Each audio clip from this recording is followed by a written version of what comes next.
Америка Кошмо Штаттарынын Нью-Джерси жана Нью-Йорк штаттарында уланып жаткан токой өрттөрүнүн себебинен 11 адам каза болду. Лос-Анжелестин өрт өчүрүүчүлөрү Голливуд дөңсөөлөрүндөгү Вудли жана Оливас аймактарындагы 3 өрттү чектөөгө жетишти. Мындан тышкары дагы 5 аймактагы өрттү өчүрүү мүмкүн болбой жатат.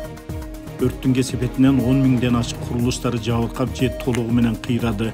Көптөгөн америкалык атактуулардын да люкс сарайларын өрт жалмап жок кылды.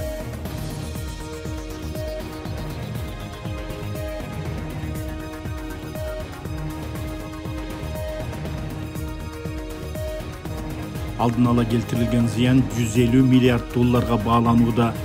Турак жайлар күйгөндөрдүн көптөгөн ээлери эч нерсе ала алышпайт. Камсыздандыруу компаниялары өрт чыкканга чейин кызматташуудан баш тартышкан. Кырсык болгон аймактарда мародёрлор активдешип, талап тоноолор дагы орун алууда.